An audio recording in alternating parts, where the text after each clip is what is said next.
శుక పరమాత్మ 7 రోజులలో ప్రాణం పోతున్నదని తెలిసిన పరీక్షిత్తు యొక్క ఆర్తిని గుర్తించి ఆయనకు ఈ భాగవతాన్ని తెలియజేశారు. ఆ సమయంలో అనేక మంది దివ్య పురుషులు ఆ భాగవతాన్ని విన్నారు. వారిలో సూత బ్రహ్మ కూడా ఒకడు. ఈ సూత మహర్షి నైమిషారణ్య క్షేత్రానికి వెళ్ళి అక్కడ దీర్ఘ సత్రయాగం చేస్తూ ఉంటే వాళ్ళందరూ మహానుభావ నీవు ఊరికేనే రాలేదయ్యా, ఏదైనా పురాణం చెప్పవయ్యా అని అడిగితే సూతుడు తెలియజేస్తున్న పురాణాన్ని మనం అందరం కూడా వింటూ ఉన్నాం. సాధారణంగా ఒక వ్యక్తి మనకి ఎదురు పెట్టాడు అనుకోండి, ఆ వ్యక్తి బాగా పాటలు పాడే వ్యక్తి ఉన్నాడు అనుకోండి, సంగీతం అని బాగా తెలిసిన వ్యక్తి. సంగీతం బాగా తెలిసిన వ్యక్తిని అయ్యా నువ్వు రాగరాక మా ఇంటికి వచ్చావయ్యా, మా ఇంట్లో కాస్త క్రికెట్ ఆడి వెళ్ళు అంటే ఆయన ఆడగలుగుతాడా?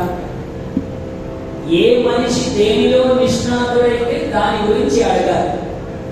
అలా సూత బ్రహ్మ నైమిషారణ్యానికి వెళ్తే ఆయనను పురాణమే ఎందుకు అడిగాడు అంటే, ఈ సూత మహర్షి ఎవరు అంటే వ్యాసుడికి అనేక మంది ప్రియ శిష్యులు ఉన్నారు. ఆ ప్రియ శిష్యులలో రోమహర్షణుడు అని ఒకడున్నాడు. ఈ రోమహర్షణుడి యొక్క కుమారుడే సూత మహర్షి. వ్యాసుడు తనకు తెలిసిన జ్ఞానమంతా తన శిష్యులకు బోధిస్తే తన శిష్యుని కుమారుడైనటువంటి సూతుడు తండ్రి ద్వారా ఈ పురాణ వాంగ్మయం అంతా నేర్చుకున్నారు. అందుకనే మీరు ఏ వ్రత కథ చూడండి, సత్యనారాయణ వ్రతం చూడండి, వరలక్ష్మి వ్రత కథ చూడండి, సూత ఉవాచ అనే మొదలవుతుంది. అంటే సూతుడు చెప్పేను అనే మాటతోనే ప్రారంభం అవుతుంది. ఈ సృష్టిలో సమస్త పురాణ వాంగ్మయము తెలిసినటువంటి వాడు ఎవరున్నారయ్యా అంటే అది సూత బ్రహ్మ అని మనకు పురాణం ద్వారా తెలుస్తూ ఉన్నది. అలాంటి సూతుడు నైమిషారణ్య క్షేత్రానికి వెళ్ళాడు.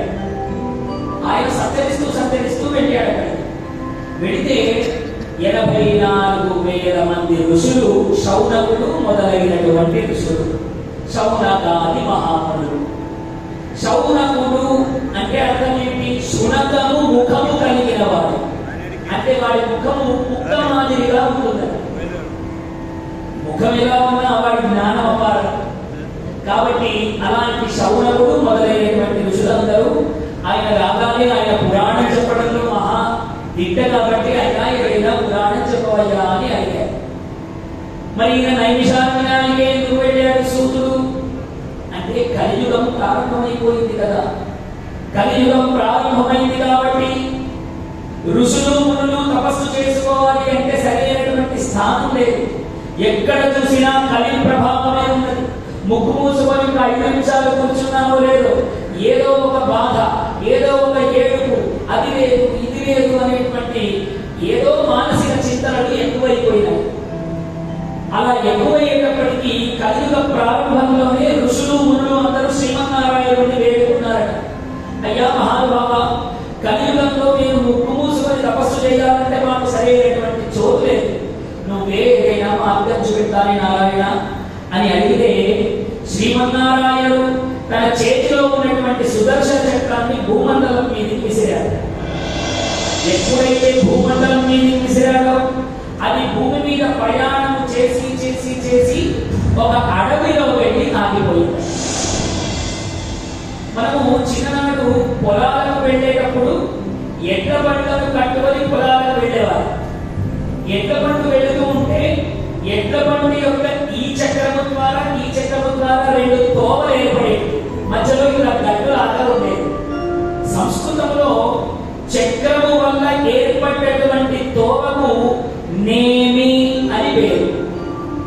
ఇప్పుడు విష్ణువు యొక్క చక్రము భూమి మీద ప్రయాణం చేసి ఒక తోవ ఏర్పాటు చేసింది. ఆ తోవను నేమి అని అంటారు. ఆ చక్రము వెళ్ళి ఎక్కడ ఆగిపోయింది? అరణ్యంలో ఆగిపోయింది. అందుకనే దాని పేరు నైమిషారణ్యము అని పేరు.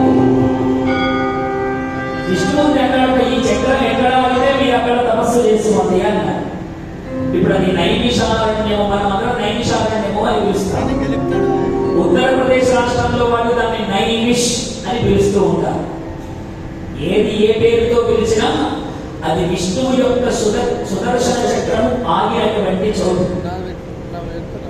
ఆగింది అంటే మామూలుగా కాదు, అది ఇప్పటికీ అక్కడ పరిభ్రమణం చేస్తోందనడానికి నైమిషారణ్యానికి వెళ్ళి చక్రతీర్థంలో స్నానం చేసిన వాళ్ళకు తెలుస్తుంది.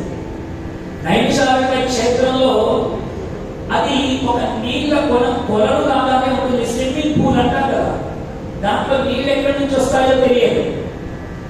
నీళ్లకు భ్రమణ శక్తి, సాధారణంగా స్విమ్మింగ్ పూల్ లో నీళ్లు ఉన్నాయనుకోండి, ఎట్లా నింపిన నీళ్లు అట్లాగే ఉంటాయి వాటర్ ట్యాంక్ లో ఉన్నట్టు.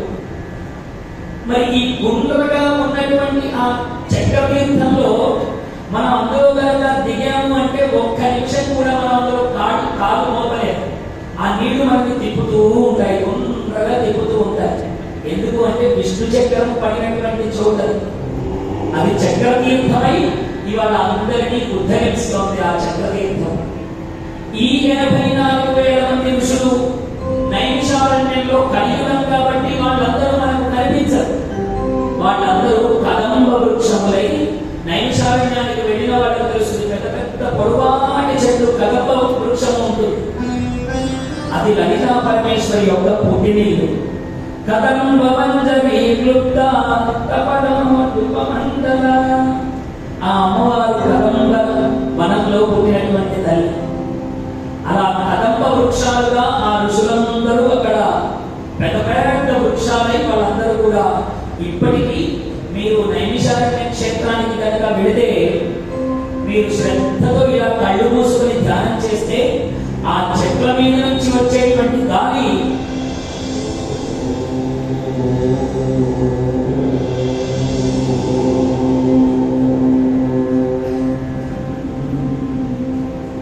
ఓంకారం ధ్వనిని పరిహరిస్తుంది.